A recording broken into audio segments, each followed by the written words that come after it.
नमस्कार दोस्तों, आप सबका मेरे YouTube चैनल शिव भक्ति में स्वागत है। मैं आज आप सबको एक नई कहानी सुनाने जा रही हूँ। अगर आपको ये कहानी पसंद आए तो वीडियो को लाइक और चैनल को सब्सक्राइब जरूर करें। तो चलिए बिना समय गंवाए वीडियो स्टार्ट करते हैं। एक बुढ़िया थी। उसका नियम था प्रति रविवार को सवेरे सवेरे ही स्नान आदि कर घर को गौ के गोबर से लीपकर फिर भोजन तैयार कर भगवान को भोग लगाकर स्वयं भोजन करती थी। ऐसा व्रत करने से उसका घर अनेक प्रकार के धन धान्य से पूर्ण था। श्री हरि की कृपा से घर में किसी प्रकार की विघ्न या दुख नहीं था। सब प्रकार से घर में आनंद रहता था। इस तरह कुछ दिन बीत जाने पर उसकी एक पड़ोसन, जिसकी गौ का गोबर वह बुढ़िया लाया करती थी, विचार करने लगी कि यह वृद्धा सर्वदा मेरी गौ का गोबर ले जाती है, इसीलिए अपनी गौ को घर के भीतर बांधने लगी। बुढ़िया को गोबर न मिलने से रविवार के दिन अपने घर को न लीप सकी, इसीलिए उसने न तो भोजन बनाया न भगवान को भोग लगाया तथा स्वयं भी भोजन नहीं किया। इस प्रकार उसने निराहार व्रत किया। रात्रि को हो गई और वह भूखी सो गई। रात्रि में भगवान ने उसे स्वप्न दिया और भोजन न बनाने तथा लगाने का कारण पूछा। वृद्धा ने गोबर न मिलने का कारण सुनाया। तब भगवान ने कहा कि माता, हम तुमको ऐसी गौ देते हैं जिससे सभी इच्छाएं पूर्ण होती हैं, क्योंकि तुम हमेशा रविवार को गौ के गोबर से घर को लीपकर भोजन बनाकर मेरा भोग लगाकर खुद भोजन करती हो। इससे मैं खुश होकर तुमको वरदान देता हूँ।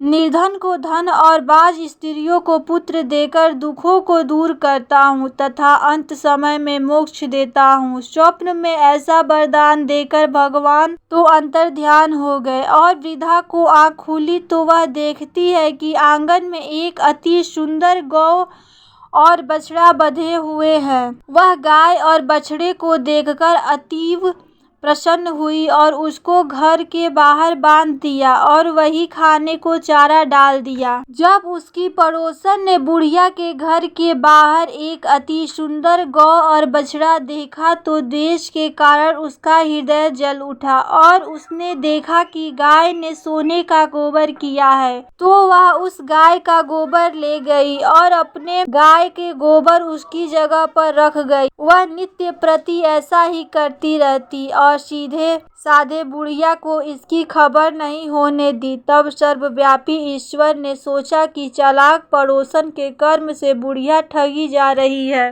तो ईश्वर ने संध्या के समय अपनी माया से बहुत जोर की आंधी चला दी। बुढ़िया ने अंधेरे के भय से अपनी गौ को अंदर बांध लिया। प्रातः काल जब बुढ़िया ने देखा कि गौ ने सोने का गोबर दिया है तो उसके आश्चर्य की सीमा नहीं रही और वह प्रतिदिन गौ को घर के भीतर बांधने लगी। उधर पड़ोसन ने देखा कि बुढ़िया गौ को घर के भीतर बांधने लगी है और उसका सोने का गोबर उठाने का दाव नहीं चलता, तो वह ईर्ष्या और डाह से जल उठी और कुछ उपाय न देख पड़ोसन ने उस देश के राजा की सभा में जाकर कहा, महाराज, मेरे पड़ोस में एक वृद्धा के पास ऐसे गौ है जो आप जैसे राजाओं के ही योग्य है। वह नित्य सोने का गोबर देती है। आप उस सोने से प्रजा का पालन करिए। वह वृद्धा इतने सोने का क्या करेगी?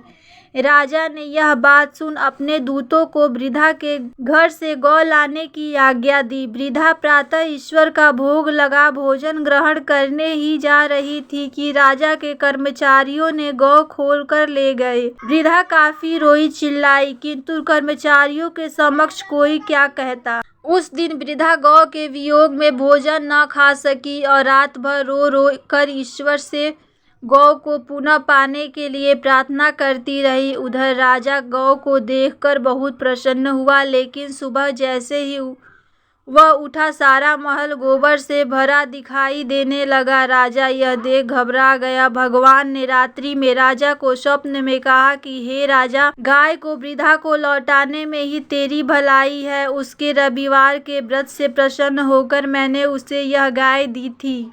प्रातः होने पर राजा ने वृद्धा को बुलाकर बहुत से धन के साथ सम्मान के सहित गौ और बछड़ा लौटा दिया। उसकी पड़ोसन को बुलाकर उचित दंड दिया। इतना करने के बाद राजा के महल से गंदगी दूर हुई। उसी दिन से राजा ने नगरवासियों को आदेश दिया कि राज्य को तथा अपनी समस्त मनोकामनाओं की पूर्ति के लिए रविवार का व्रत करो। व्रत करने से नगर के लोग सुखी जीवन व्यतीत करने लगेंगे। कोई भी बीमारी तथा प्राकृतिक प्रकोप उस नगर पर नहीं होता है। सारी प्रजा सुख से रहने लगेगी। तो राजा की बात मानकर सभी प्रजा रविवार का व्रत करने लगे और भगवान की अनुकंपा से उस नगर में खुशियों की बारिश होने लगी। अगर आपको ये रविवार की कहानी पसंद आई हो तो वीडियो को लाइक जरूर करिएगा। मिलते हैं नेक्स्ट वीडियो में।